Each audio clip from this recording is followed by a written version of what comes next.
buenos días, ¿cómo estáis? Continuamos con estos nuevos temas que he lanzado, que tiene que ver con los grandes misterios esotéricos. Y el tema de hoy son las cartas del tarot. A mí me encantan las cartas del tarot. Me las he tirado en España, en muchas ciudades, en Turquía, en Rumanía, en Hungría, en Estados Unidos y algún sitio más que ahora mismo no me acuerdo. Me fascina eso, me fascinan las runas, los pozos del café, que me los he tirado en Estambul. Vamos, todo. Y sí, esto también tiene un compendio esotérico detrás y simbológico, de simbología.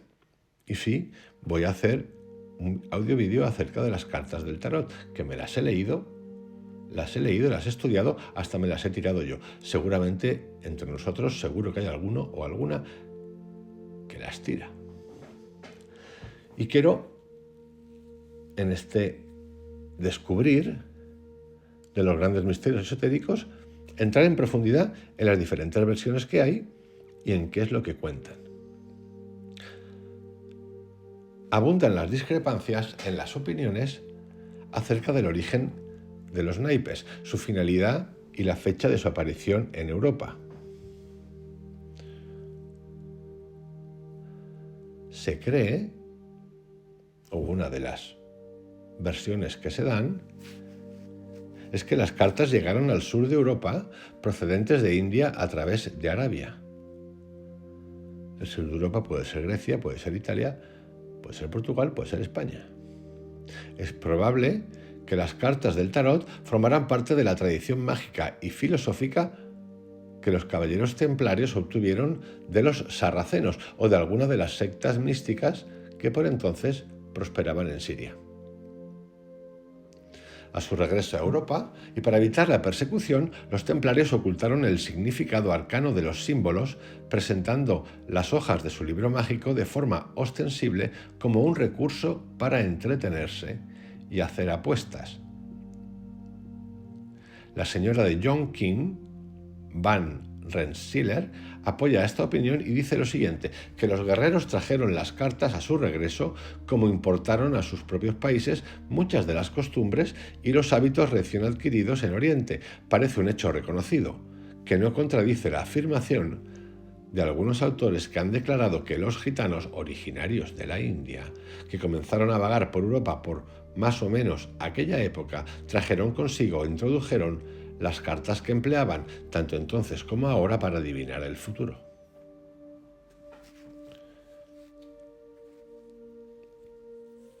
Naipes portugueses primitivos. Refiriéndose a la baraja a la cual pertenecen los 4 caballeros, valets, que se reproducen en las cartas, William Andrew Chatto destaca lo siguiente: algunos de los ejemplares de cartas portuguesas que aparecen en el juego de cartas o el tarot de las cartas dan la impresión de haber sido sugeridos, suponiendo que no hubiesen sido copiados directamente, por un modelo oriental, sobre todo en los palos de Danari y bastoni, oros y bastos. En aquellos naipes portugueses, la figura circular que en general se consideraba representante del dinero, Danari, es sin duda mucho más parecida al chakra o aro de Vishnu, como aparece en los dibujos indostánicos, que a una moneda, mientras que en lo alto del basto hay un auténtico diamante, que es otro de los atributos de la misma divinidad. También vale la pena destacar los emblemas rosacruces y masónicos que aparecen en diversas barajas medievales. Como los secretos de estas organizaciones a menudo se ocultaban en grabados crípticos, es muy probable que los diagramas enigmáticos que aparecen en diversos mazos de cartas se utilizaran tanto para ocultar como para perpetuar los arcanos políticos y filosóficos de estas órdenes. En el frontispicio de los libros de Chatto aparece una sota de corazones con un escudo que llevaba grabada la rosa coronada de los Rosacruces. A través de los gitanos, las cartas del tarot se pueden rastrear hasta el simbolismo religioso de los antiguos egipcios. En una obra extraordinaria titulada Los gitanos de Samuel Roberts presenta pruebas abundantes de su origen egipcio. Escribe, por ejemplo, lo siguiente: no se conoce con certeza la fecha de la llegada de los gitanos a Inglaterra. Se los menciona por primera vez en nuestra legislación en diversos estatutos contra ellos durante el reinado de Enrique VIII, en los que eran descritos como un pueblo extravagante que se denomina a sí mismo egipcio. No practica ningún oficio ni comercio, pero se desplaza en grandes números. Según una leyenda curiosa, tras la destrucción del Serapeum de Alejandría, la gran masa de sacerdotes que se ocupaba de él se reunieron para preservar los secretos de los ritos de Serapis. Sus descendientes, los gitanos, se llevaron consigo los volúmenes más valiosos que salvaron del incendio de la biblioteca, el libro de Enoch, o Tot, el tarot. Comenzaron a vagar por la faz de la tierra y se mantuvieron apartados con una lengua antigua y el derecho inalienable de la magia y el misterio. Cort de Gebelin creía que la misma palabra tarot derivaba de dos palabras egipcias, tar, que significa camino, y ro, que significa real, el camino real. De este modo, el tarot constituye el camino real hacia la sabiduría. En su historia de la magia, Christian P. Christian, portavoz de cierta sociedad secreta francesa, presenta un relato fantástico de una supuesta iniciación en los misterios egipcios, en la cual los 22 arcanos mayores del tarot asumen las proporciones de tableros de dibujo de enorme tamaño y cubren una gran galería. Deteniéndose por turnos delante de cada carta, el iniciador describe su simbolismo al candidato. Edouard Essuré, cuya fuente de información era similar a la de los cristianos, alude a la misma ceremonia en su capítulo de iniciación a los misterios herméticos, aunque es muy posible que los egipcios utilizaran las cartas del tarot en sus rituales. Estos místicos franceses no presentan más pruebas que sus propias afirmaciones. Además, la validez de los llamados tarot egipcios que circulan en la actualidad no ha quedado demostrada nunca de forma totalmente satisfactoria. No solo los dibujos son bastante modernos, sino que además el simbolismo tiene más un dejo francés que influencia egipcia. El tarot es todo un mundo por descubrir. Hoy en día hay muchísimos tarot y formas de tarot. Hay hasta uno hecho por Dalí, que el artista sale, nunca mejor dicho, el artista en todas las cartas casi. El tarot es sin duda un elemento fundamental en el simbolismo Rosacruz y es posiblemente el libro del conocimiento universal que los miembros de la orden afirmaban poseer. Rota mundi es una expresión que aparece con frecuencia en los primeros manifiestos de la fraternidad de la Rosacruz. Si cambiamos el orden de las letras que forman la palabra rota, se convierte en taro, el nombre antiguo de estas cartas misteriosas. Winston ha encontrado pruebas de que Sir Francis Bacon utilizaba el simbolismo del tarot en sus claves, en sus criptogramas. Bacon emplea a menudo los números 21, 56 y 78, directamente relacionados con las divisiones de la baraja del tarot.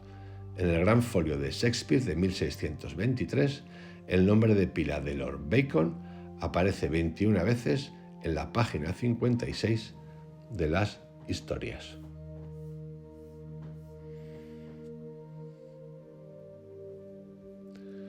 Una carta de tarot de Mantegna.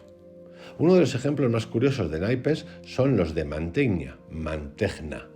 En 1820, un mazo perfecto de 50 naipes alcanzó un precio increíble para la época, 80 libras.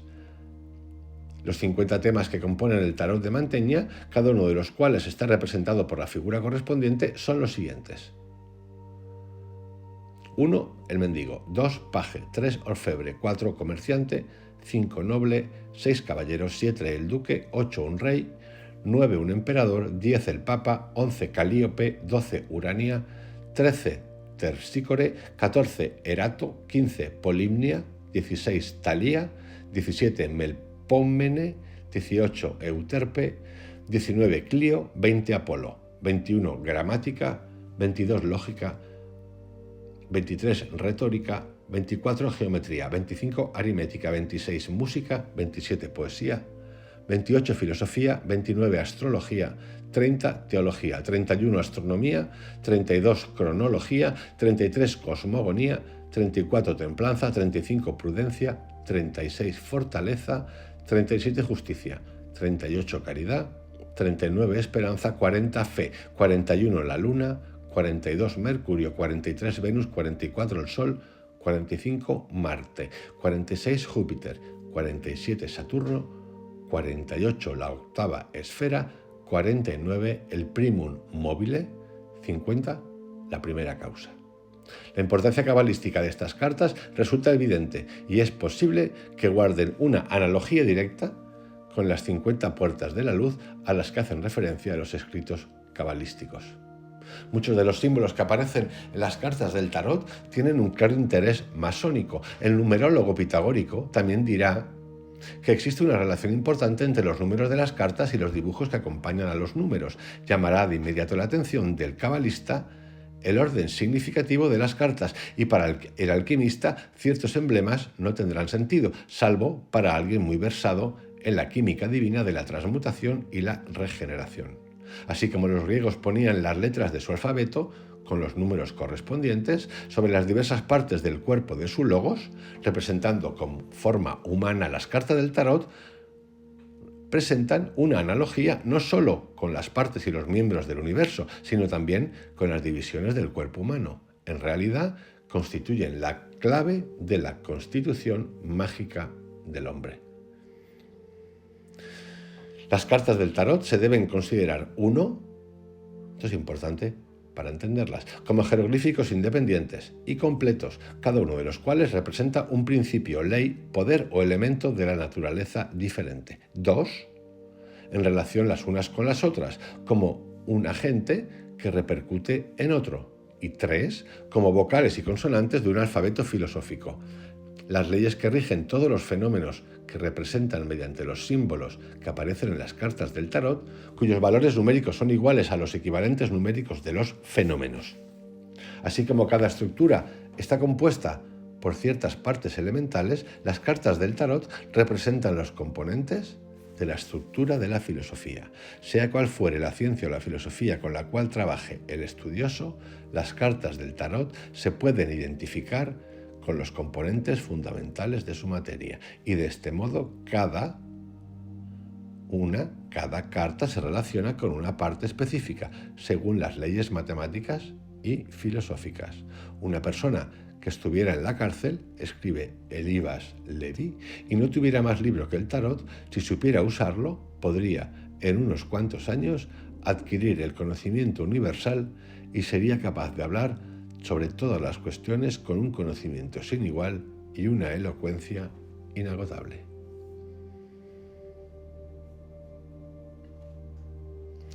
Esto a mí lo que me conecta, con lo que me conecta, esta última frase, es con la esencia de lo esencial. La no necesidad, como dice Krishnamurti, más allá de la formación de educar, el saber leer, escribir, de que si uno escoge algo profundo, en este caso nos habla del tarot, o algunos libros, no es necesario más. Porque a través de ellos podemos ir pensando y repensando y dando vueltas y preguntarnos, investigarnos, explorarnos y entender las cosas. En lugar de acumular y acumular y acumular y acumular. Yo me lo digo a mí, el día que entienda esto, será fantástico. Verdaderamente ese día habré entendido algo.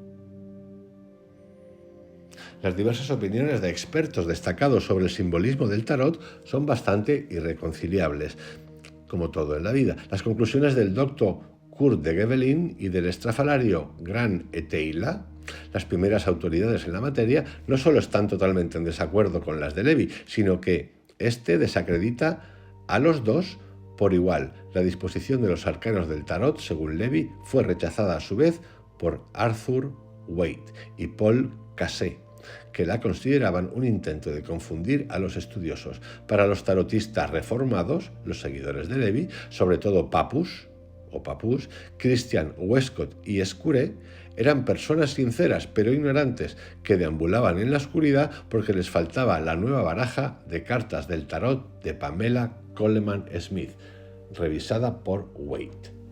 La mayoría, ahí vais teniendo nombres de tarots que podéis ir buscando si os interesa investigar o tenerlos, o a lo mejor ya los conocéis. La mayoría de los que escriben acerca del tarot parten de la hipótesis de que los 22 arcanos mayores representan las letras del alfabeto hebreo. Esta suposición no se basa en nada más sustancial que la coincidencia de que los dos son 22. Que Postel, San Martín y Levi escribieran sendos libros divididos en partes correspondientes a los tarot mayores constituye un detalle interesante sobre el tema. Las cartas de los arcanos mayores representan episodios del libro de la Revelación y el Apocalipsis de San Juan, que también está dividido en 22 capítulos. Suponiendo que la cábala contiene la solución al enigma del tarot, los buscadores a menudo han pasado por alto otras líneas de investigación posibles. Sin embargo, la tarea de averiguar la verdadera relación entre los arcanos del tarot, las letras del alfabeto hebreo y los caminos de la sabiduría no ha tenido hasta ahora demasiado éxito. No se pueden sincronizar los arcanos mayores del tarot con las 22 letras del alfabeto hebreo sin determinar antes el lugar correcto de la carta sin numerar, o cero, Lemat, el loco. Levi la coloca entre la 20ª y la 21ª y la asigna a la letra hebrea Sin.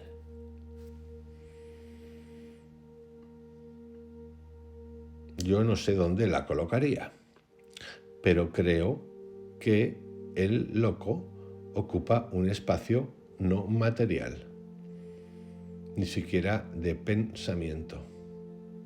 Es como ese espacio, cuando hemos hablado de la meditación, entre un pensamiento y otro, que hay un vacío. Esa es mi impresión. No soy un experto en tarot, Papus, Christian y Waite siguen el mismo orden, aunque este último declara que tal distribución es incorrecta. Según Westcott, la carta 0 es la 22ª de los arcanos mayores del tarot. Por otra parte, tanto Kurt de Gebelin como Paul Cassé sitúan la carta sin numerar antes de la primera carta numerada de los arcanos mayores, porque, si se sigue el orden natural de los números, tanto según el sistema pitagórico como el sistema cabalístico, la carta 0 tiene que ir naturalmente antes que la número 1. Sin embargo, esto no resuelve el problema, porque los intentos de asignar una letra hebrea a cada arcano del tarot producen un efecto que dista mucho de ser convincente. Waite, que hizo una nueva versión del tarot, se expresa con las siguientes palabras: no se me debe incluir entre los que están satisfechos con que haya una correspondencia válida entre las letras hebreas y los símbolos de los arcanos del tarot. La explicación real puede ser que los arcanos mayores del tarot ya no están en el mismo orden que cuando formaban las hojas del libro sagrado de Hermes, porque los egipcios o incluso sus sucesores árabes podrían haber mezclado las cartas a propósito para preservar mejor sus secretos. Cassé ha desarrollado un sistema que, a pesar de ser superior a la mayoría, depende en gran medida de dos puntos discutibles, a saber, la precisión del tarot revisado de Waite y la justificación de asignar la primera letra del alfabeto hebreo a la carta sin numerar, o 0. Puesto que la Aleph, la primera letra hebreo, tiene el valor numérico de 1, asignar a la carta 0 equivale a afirmar que 0 es igual a la letra Aleph, y por consiguiente sinónimo del número 1. Con singular perspicacia, Kurt de Gebelin asignó la carta 0 a Ein Sof, la causa primera incognoscible. A esto me refería yo. Esto es lo que yo comparto. Así como el panel central de la tabla Benvina representa el poder creador rodeado por 7 tríadas de divinidades manifiestas, la carta 0 puede representar el poder eterno, del cual los 21 aspectos que lo rodean o manifiestan no son más que expresiones limitadas. Si consideramos que los 21 arcanos mayores son formas limitadas que existen en la sustancia abstracta de la carta 0, entonces se convierte en su común denominador. Por consiguiente, ¿Cuál de las letras del alfabeto hebreo es el origen de todas las demás? La respuesta es evidente, la yod. En presencia de tantas especulaciones, una más no puede molestar. La carta cero, Lemat, el loco, se ha comparado con el universo material, porque la esfera mortal es el mundo irreal. El universo inferior, como el cuerpo mortal del ser humano, no es más que un traje, un disfraz multicolor, comparable con un gorro de bufón. Sin embargo, bajo las prendas del loco está la sustancia divina, de la cual el bufón no es más que una sombra. Este mundo es un martes de carnaval, un esplendor de chispas divinas ocultas bajo el atuendo de los locos. ¿Acaso no se puso esta carta cero, el loco, en la baraja del tarot para engañar a todos aquellos que no pudieran atravesar el velo de la ilusión? Los hierofantes, iluminados de los misterios, confiaron las cartas del tarot al cuidado de los locos y los ignorantes, con lo cual se convirtieron en juguetes y en muchos casos incluso instrumentos del vicio. Por consiguiente, los malos hábitos del ser humano en realidad se transformaron en los autores inconscientes de sus preceptos filosóficos. Hemos de admirar la sabiduría de los iniciados, escribe Papus, que utilizaron el vicio para obtener resultados más beneficiosos que la virtud. ¿Acaso este acto de los antiguos sacerdotes no demuestra que todo el misterio del tarot está envuelto en el simbolismo de su carta cero? Si el conocimiento se confiaba así a los locos, ¿no habría que buscarlo en esta carta? Si colocamos Lemat, el loco, delante de la primera carta de la baraja del tarot y disponemos las demás en una línea horizontal, ordenadas de izquierda a derecha, veremos que el loco camina hacia los demás arcanos, como si fuera a pasar por las distintas cartas. Igual que el neófito que tiene los ojos vendados y está atascado espiritualmente, Lemat, el loco, está a punto de emprender la aventura suprema, atravesar las puertas de la sabiduría divina.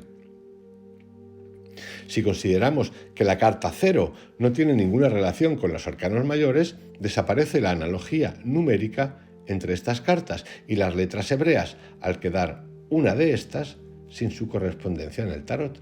En tal caso, habrá que asignar la letra que sobra a una carta hipotética llamada los elementos, que se supone que se deshizo para formar las 56 canas de los arcanos menores.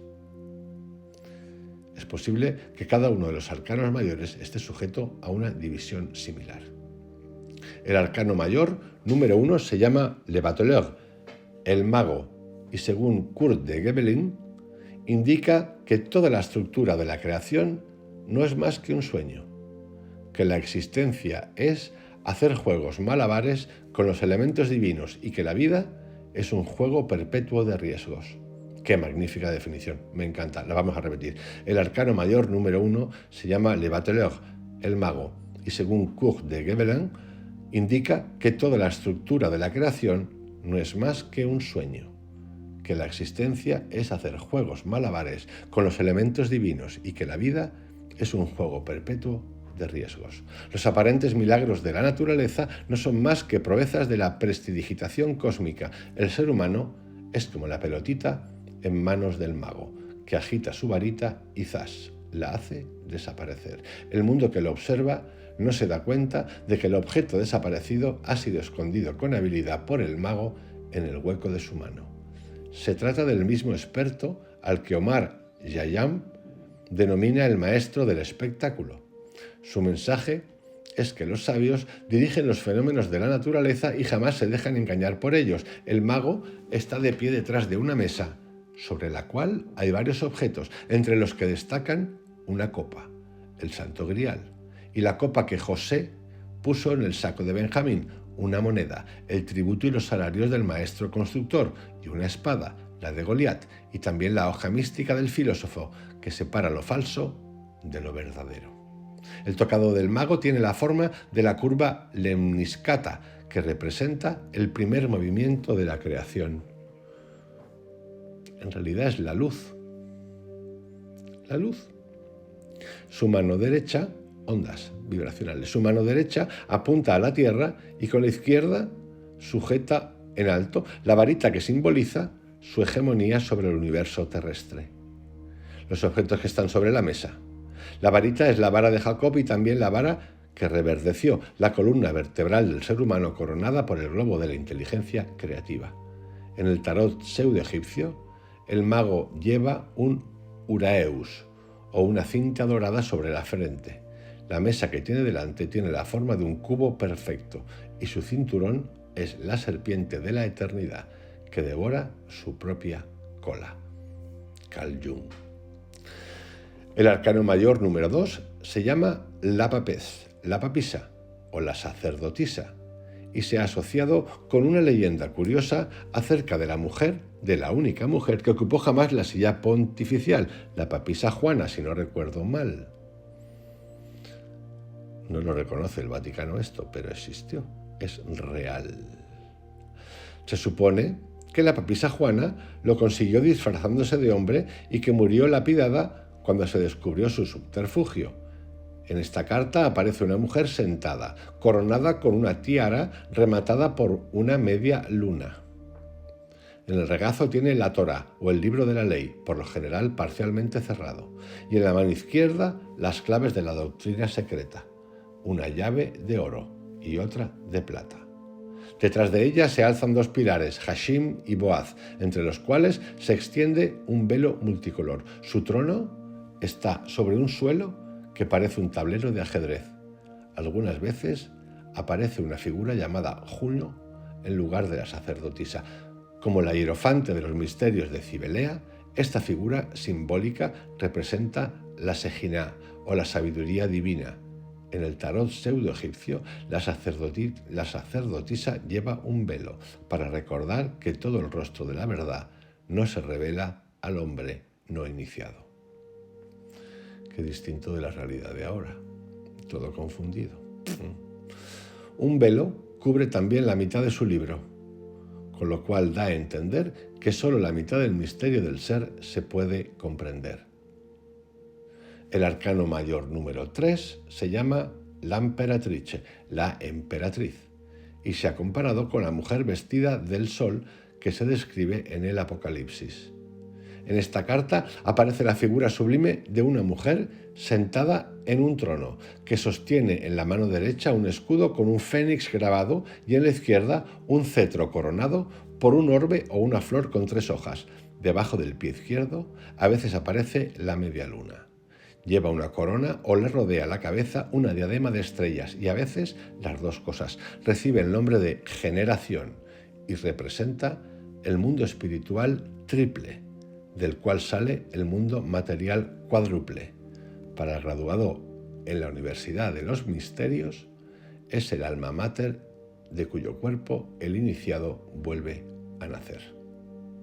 En el tarot pseudo-egipcio, la emperatriz aparece sentada en un cubo lleno de ojos y tiene un pájaro en equilibrio en el índice de la mano izquierda. La parte superior de su cuerpo está rodeada de una aureola dorada radiante. Como emblema del poder que emana de todo el universo tangible, a menudo se la representa embarazada. El arcano mayor número 4 es el emperador, l'empereur, o como se diga en francés. Y con este valor numérico se asocia directamente con la gran divinidad venerada por los pitagóricos con la forma de la tétrada. Por sus símbolos queda claro que es el demiurgo, el gran rey del mundo inferior. Lleva una armadura y su trono es un bloque de piedra, sobre el cual también se puede ver con claridad un fénix. Tiene las piernas cruzadas de una manera muy elocuente y lleva un cetro coronado por un orbe o bien un cetro en la mano derecha y un orbe en la izquierda. El orbe en sí demuestra que es el soberano del mundo. Sobre el pecho derecho y el izquierdo, respectivamente, aparecen los símbolos del sol y la luna, que en el simbolismo se denominan los ojos del gran rey. La postura de su cuerpo y sus piernas forma el símbolo del azufre, el signo del antiguo monarca alquímico. En el tarot pseudo-egipcio, la figura aparece de perfil. Lleva un mandil masónico y la falda forma un triángulo rectángulo. Lleva en la cabeza la corona del norte y le adorna la frente el uraeus enroscado. El arcano mayor número 5 recibe el nombre de Le Pop, el Papa, y representa al hierofante o sumo sacerdote de una escuela mistérica, pagana o cristiana. En esta carta el hierofante lleva puesta la tiara y en la mano izquierda la cruz triple que remata el globo del mundo.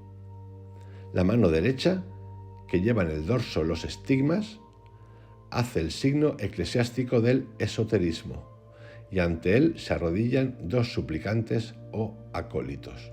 El respaldo del trono papal tiene la forma de una columna celestial y una terrestre. Esta carta representa al iniciado o maestro del misterio de la vida y, según los pitagóricos, al médico espiritual. Esto sería un chamán en términos de México. El universo ilusorio, en forma de dos figuras, la polaridad, se arrodilla delante del trono en el que está sentado el iniciado, que ha elevado su conciencia al plano del entendimiento espiritual y la realidad. En el tarot pseudo-egipcio, el maestro lleva el Uraeus, una figura blanca y una negra, la vida y la muerte, la luz y la oscuridad, el bien y el mal, se arrodillan ante él. El dominio sobre la irrealidad del iniciado se indica mediante la tiara y la cruz triple, emblemas del gobierno sobre los tres mundos que han salido de la causa primera incognoscible. Interesantísimo, ¿no os parece? El mundo del tarot. Yo os invito a que de verdad entréis desde este lugar y leáis acerca de toda la simbología que lo rodea, porque vais a entrar en un mundo que es el mismo mundo que estamos entrando aquí todos los días. Un mundo de conocimientos, de asociaciones, de mensajes que nos valen para entender las cosas.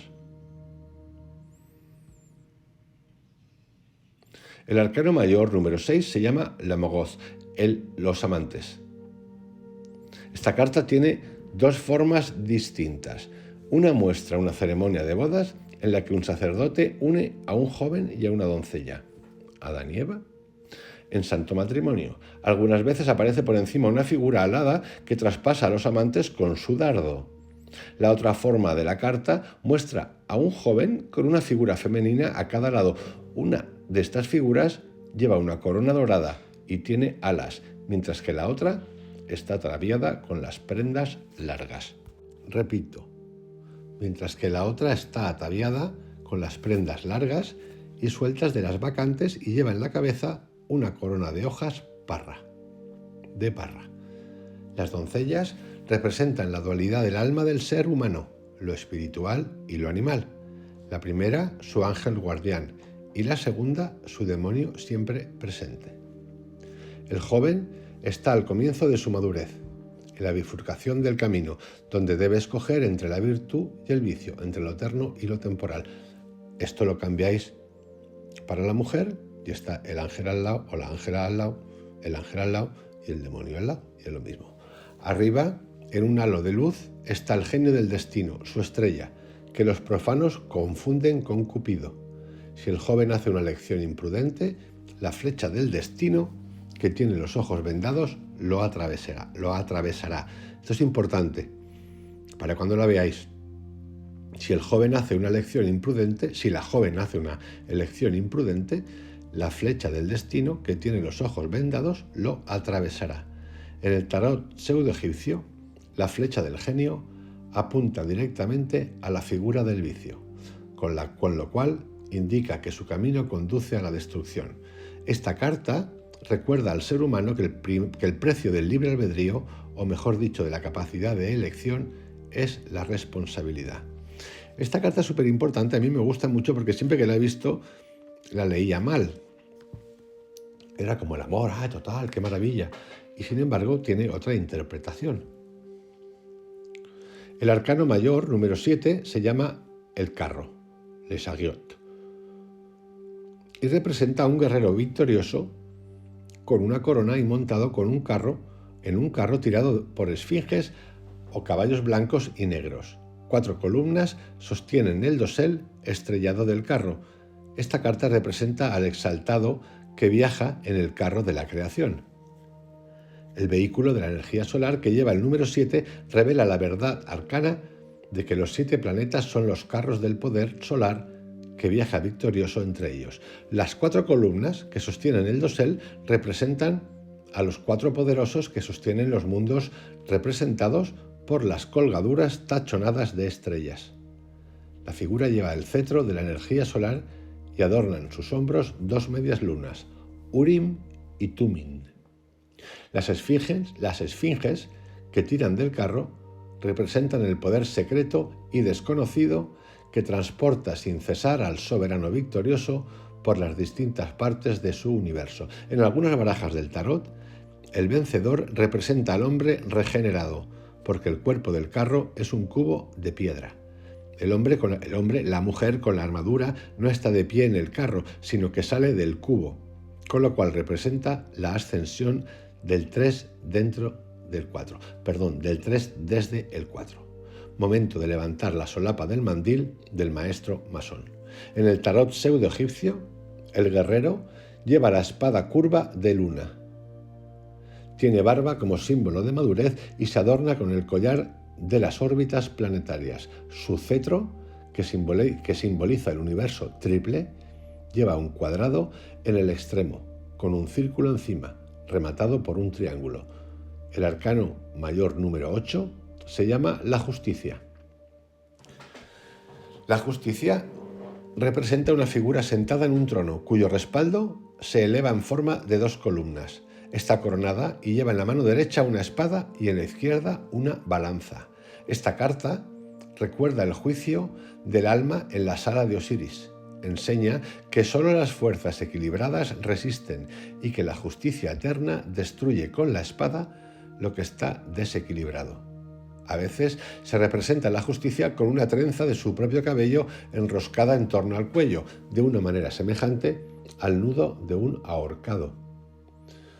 Es una manera sutil de sugerir que el hombre o la mujer es la causa de su propia perdición y que sus actos, simbolizados por su cabello, son el instrumento de su aniquilación. En el tarot pseudo-egipcio, la figura de la justicia aparece subida sobre un estrado con 3 escalones, porque los únicos que pueden administrarla del todo son aquellos que han sido elevados al 3er grado.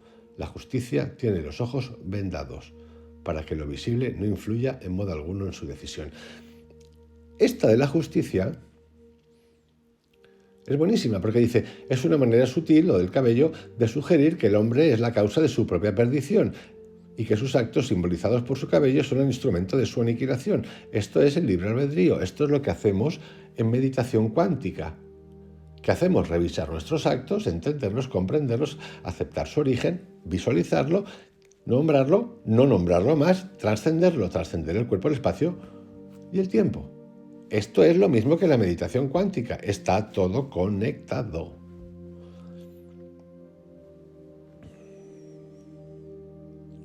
Igual que la carta anterior. La de los amantes. Lo mismo. Seguimos ahora con el arcano mayor número 9, llamado el ermitaño.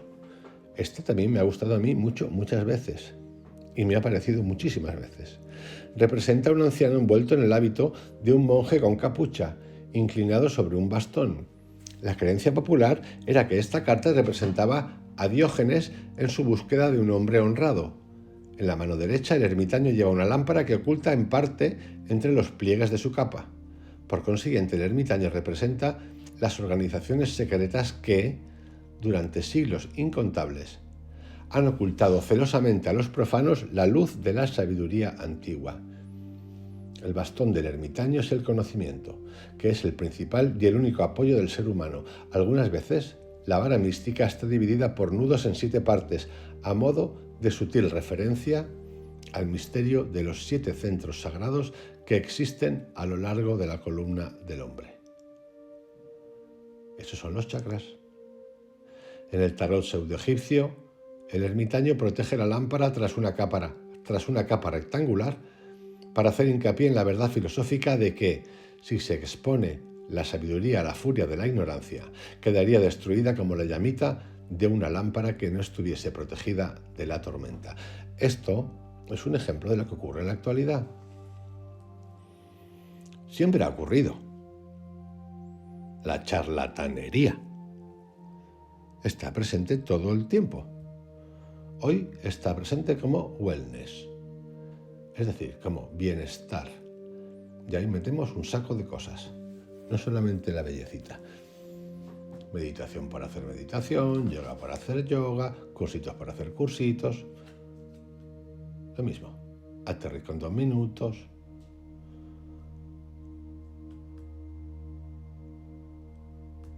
Y sí, siempre ha existido y ahora también. El cuerpo de los hombres forma un manto a través del cual su naturaleza, de ahí, perdonad que incido otra vez, el silencio, el proceso de entender de la masa que hemos hablado hace unos días. El cuerpo de los hombres forma un manto a través del cual su naturaleza divina se puede ver apenas, como la llama de un farol cubierto en parte. Mediante la renuncia, la vida hermética, el hombre alcanza a la mujer la profundidad de carácter y la tranquilidad del espíritu. La rueda de la fortuna, otra carta muy interesante. Todas en realidad. Yo tengo mis favoritas. El arcano mayor número 10 se llama la rueda de la fortuna y representa una rueda misteriosa con 8 rayos, el conocido símbolo budista del ciclo de necesidad. A su borde se aferran Anubis y Tifón, los principios del bien y el mal. Encima está la esfinge inmóvil, llevando la espada de la justicia, como representación del equilibrio perfecto de la sabiduría universal. Anubis aparece subiendo y Tifón descendiendo, pero cuando Tifón llega al fondo, el mal vuelve a ascender, y cuando Anubis llega a la parte superior, el bien vuelve a menguar. La rueda de la fortuna representa el universo inferior como un todo, con la sabiduría divina, la esfinge, como árbitro eterno entre el bien y el mal. En India, el chakra o rueda se asocia con los centros vitales, tanto del mundo como del individuo. En el tarot pseudo-egipcio, la esfinge está armada con una jabalina y Tifón, y Tifón sale despedido de la rueda. Las columnas verticales que sostienen la rueda y están colocadas de tal modo que solo se ve una, representan el eje del mundo con la esfinge inescrutable sobre su polo norte. Algunas veces la rueda con su apoyo está en una barca en el agua. El agua es el océano de ilusión, que es el único fundamento del ciclo de la necesidad.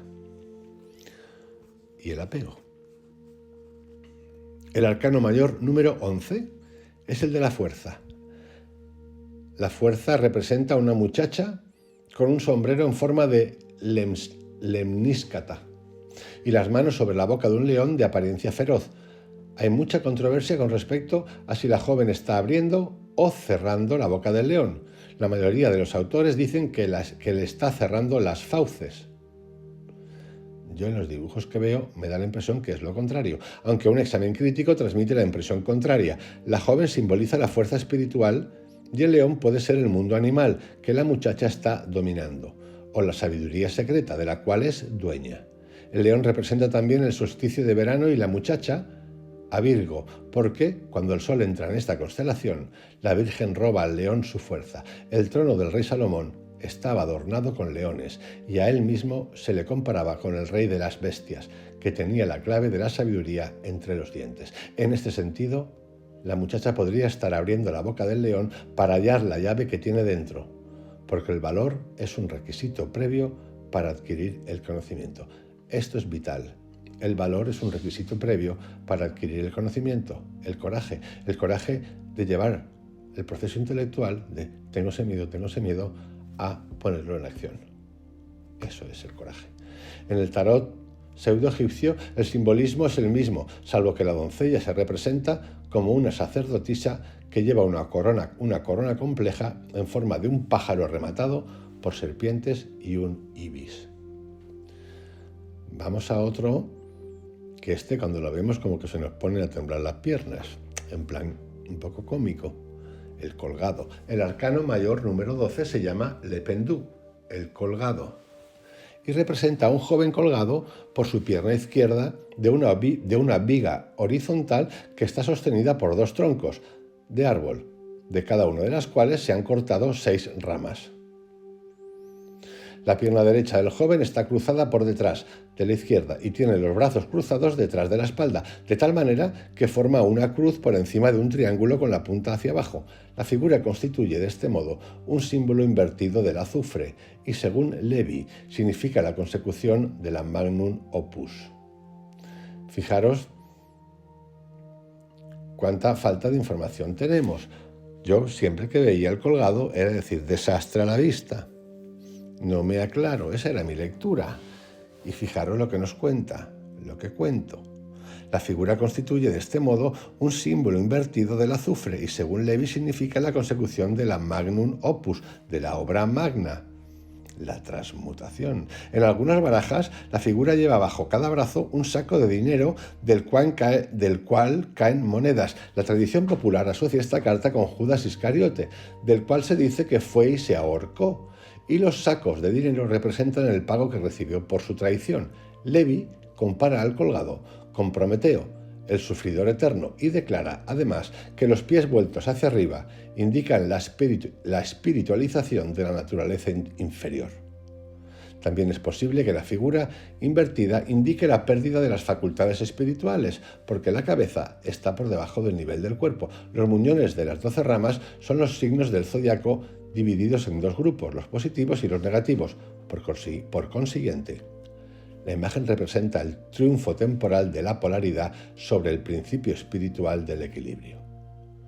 Esto significa que, para alcanzar las alturas de la filosofía, el hombre debe invertir o cambiar radicalmente el orden de su vida. Repito, esto significa que, para alcanzar las alturas de la filosofía, el hombre, la mujer, debe invertir o cambiar radicalmente el orden de su vida. Esto es lo que ocurre cuando entramos en las meditaciones cuánticas y ejercemos nuestro coraje y nuestra verdad.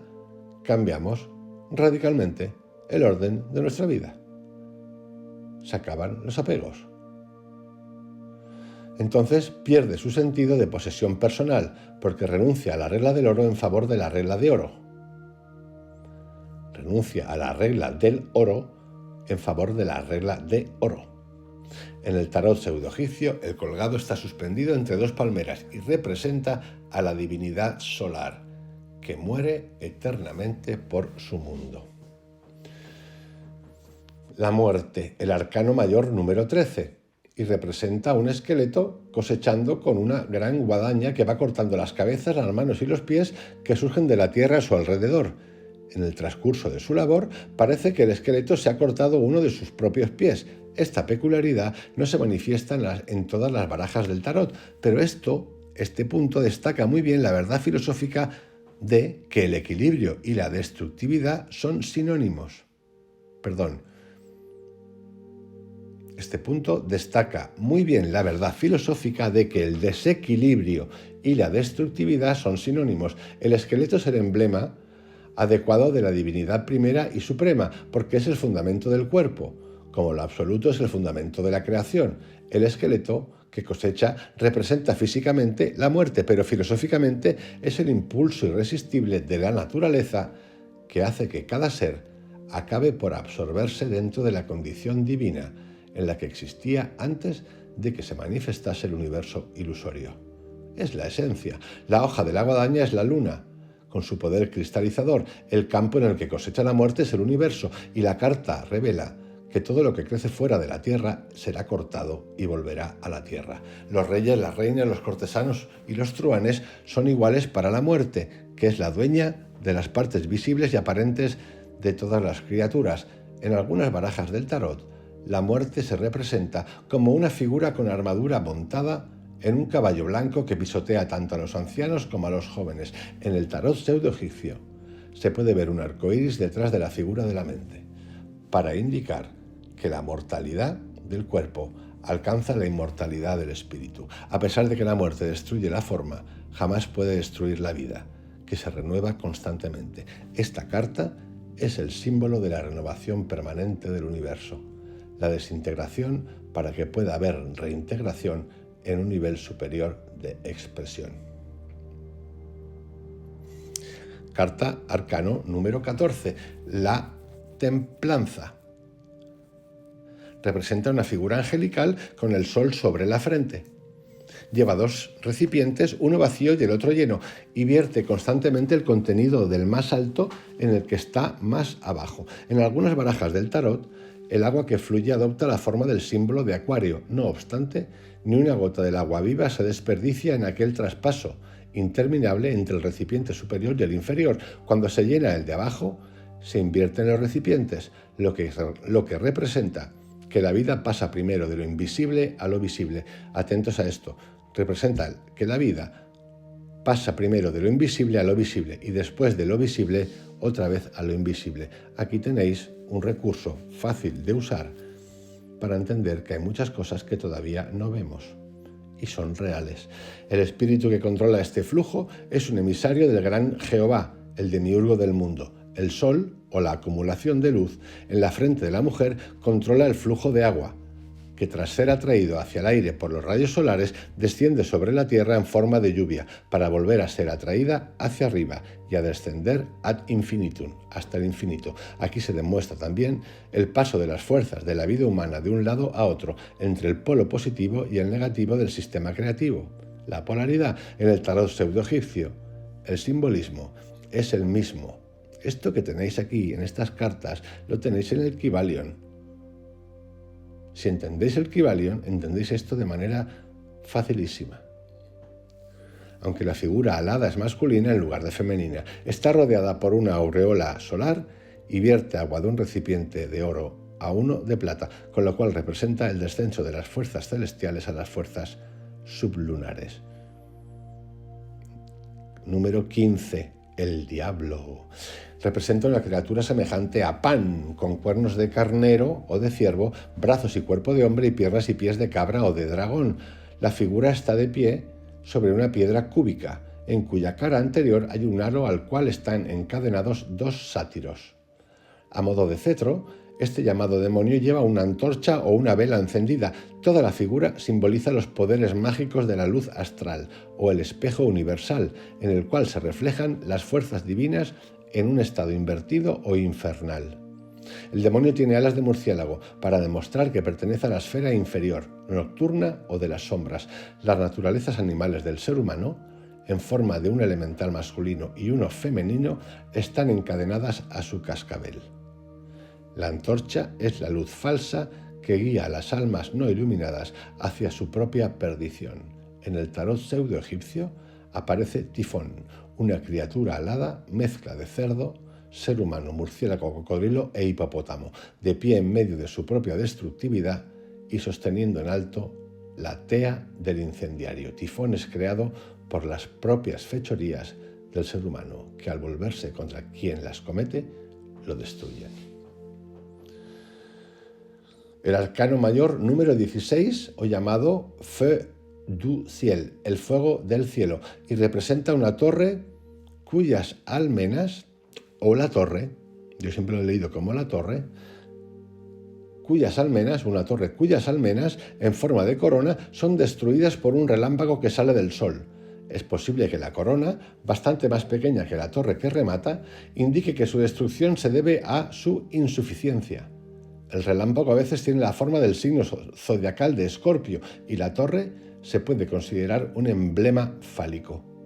De la torre caen dos figuras, una por delante y la otra por detrás. Esta carta del tarot se asocia popularmente con la caída tradicional del hombre. La naturaleza divina de la humanidad se representa como una torre. Cuando se destruye su corona, el hombre cae al mundo inferior y adopta la ilusión de la materialidad. Aquí también hay una clave del misterio del sexo. Se supone que la torre está llena de monedas de oro que llueven en grandes cantidades desde el orificio abierto por el relámpago y sugieren posibles poderes. En el tarot pseudoegipcio, la torre es una pirámide cuyo vértice es destrozado por un relámpago, haciendo referencia al piramidón que falta en la casa universal, para respaldar la opinión de Levi de que esta carta está relacionada con la letra hebrea Ain, la figura que cae en primer plano tiene en general un aspecto parecido al de la 16ª letra del alfabeto hebreo. L'Étoile, el número 16, las estrellas, representa a una joven arrodillada con un pie en el agua y el otro en tierra, cuyo cuerpo sugiere, en cierto modo, una esvástica. Tiene 2 recipientes cuyo contenido vierte en la tierra y en el mar. Por encima de la cabeza de la muchacha hay 8 estrellas, una de las cuales es excepcionalmente grande y brillante. Kurt de Gobelin opina que la gran estrella es Socis o Sirio. Las 7 restantes son los planetas sagrados de los antiguos. Él cree, Gobelin, que la figura femenina corresponde a Isis en el momento de provocar las crecidas del Nilo que acompañaban la salida de la estrella canina. La figura desnuda de Isis podría querer decir que la naturaleza no se viste de verdor hasta que la subida de las aguas del Nilo hace salir la vida germinal de las plantas y las flores. El arbusto y el ave o la mariposa significan el crecimiento y la resurrección que acompañan a la subida de las aguas. En el tarot pseudoegipcio, la gran estrella contiene un diamante compuesto por un triángulo blanco y negro y el arbusto en flor es una planta alta con 3 hojas en la punta, sobre la cual se posa una mariposa. En este caso, Isis tiene la forma de un triángulo en posición vertical y los recipientes se han convertido en copas poco profundas. Los elementos del agua y la tierra que tiene bajo los pies representan los opuestos de la naturaleza que comparten de forma imparcial la abundancia de la vida.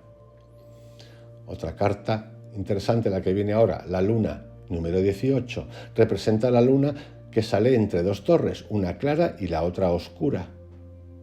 Un perro y un lobo aúllan a la luna, que sube, y en primer plano hay un estanque del cual sale una langosta. Entre las torres hay un camino sinuoso que se pierde en lontananza. En esta carta, Kurt de Gobelin ve otra referencia a la crecida del Nilo y afirma, basándose en la autoridad de Pausanias, que los egipcios creían que las inundaciones del Nilo se debían a las lágrimas de la diosa de la luna, que al caer en el río aumentaban su canal. Se puede ver cómo caen estas lágrimas de la cara lunar. Kurt de Gobelin también relaciona las torres con las columnas de Hércules, más allá de las cuales, según los egipcios, jamás pasaban los luminares. Destaca también que los egipcios representaban los trópicos como perros, que, como porteros fieles, impedían que el sol y la luna se acercaran demasiado a los polos. El cangrejo o la langosta representa el movimiento retrógrado de la luna. Esta carta también hace referencia al camino de la sabiduría. En su búsqueda de la realidad, el hombre y la mujer surge de la charca de la ilusión. Después de dominar a los guardianes de las puertas de la sabiduría, pasa entre la fortaleza de la ciencia y la de la teología y sigue el camino sinuoso que conduce a la liberación espiritual. Pasa entre la fortaleza, repito, de la ciencia y de la teología. Ilumina débilmente su camino la razón humana, la luna, que no es más que un reflejo de la sabiduría divina. En el tarot pseudoegipcio, las torres son pirámides, los perros son uno blanco y uno negro y la luna queda oculta en parte tras las nubes. Tras toda la escena, sugiere el lugar lóbrego y sombrío en el que se representan los dramas mistéricos de los ritos inferiores. El Sol, número 19. Le Soleil. En él aparecen 2 niños, probablemente Géminis, los gemelos, juntos en un jardín rodeado por un círculo mágico de flores.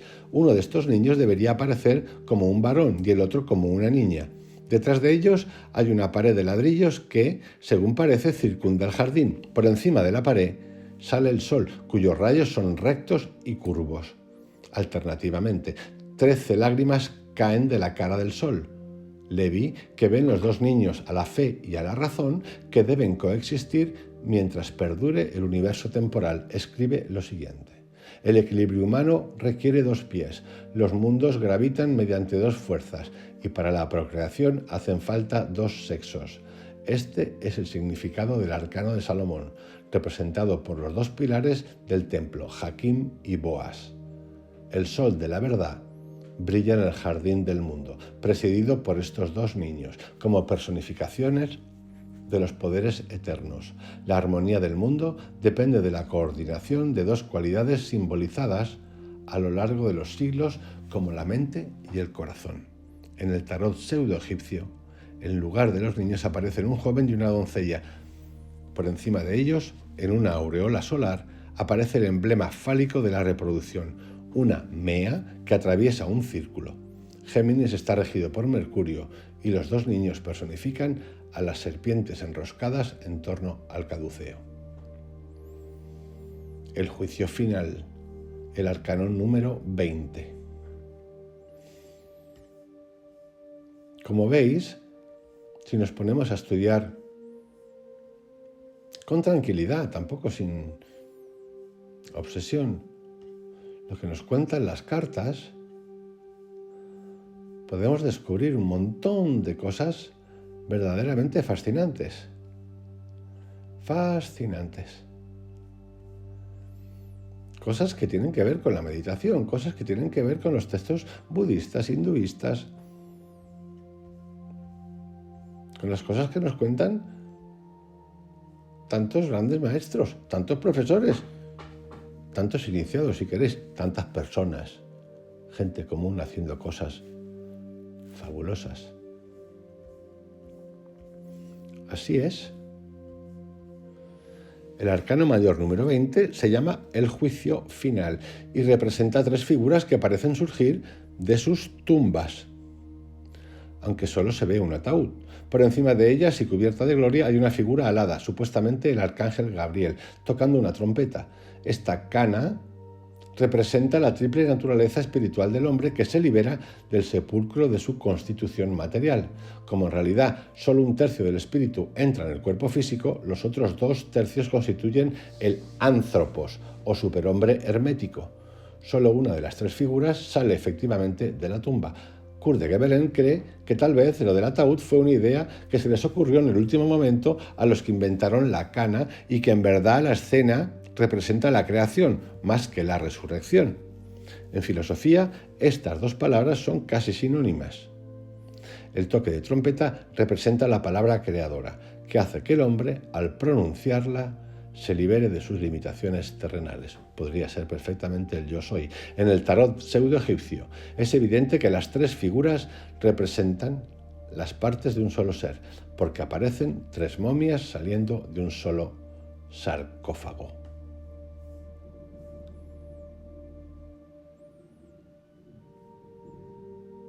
Ahora vamos al arcano mayor número 21, que se llama el mundo, y muestra una figura femenina envuelta en un pañuelo que, al ondear el viento, adopta la forma de la letra hebrea Kaf, con las manos extendidas, en cada una de las cuales sujeta una varita, y la pierna izquierda cruzada por detrás de la derecha. La figura adopta la forma del símbolo alquímico del azufre. Esto no lo vais a olvidar jamás, porque se repite muchas veces. La figura central está rodeada por una corona con forma de mandorla, que Levi compara con la corona cabalística, Keter. Los querubines de la visión de Ezequiel ocupan las 4 esquinas.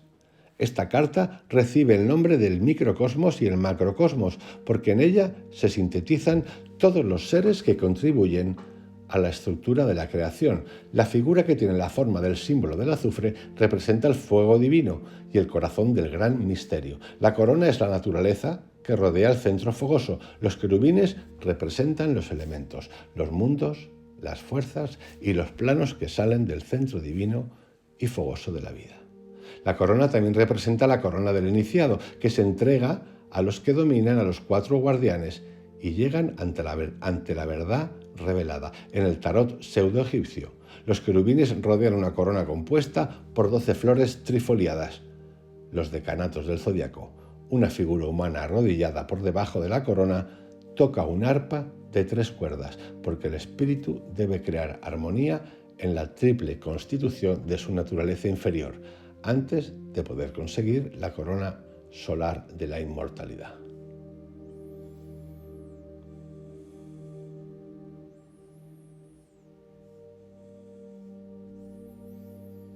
Y hasta aquí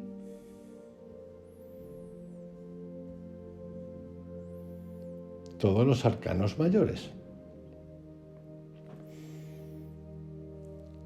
En este camino que hemos iniciado juntos de grandes misterios esotéricos, las cartas del tarot, los arcanos mayores. en los próximos días tocaremos otros temas que iré anunciando en el blog de la comunidad del canal de YouTube. Os envío un gran abrazo. Seguro que a partir de ahora, cuando os tiréis las cartas, vais a empezar a verlas de otra manera más profunda e interesante. Os envío un abrazo, que tengáis un excelente día. Chao.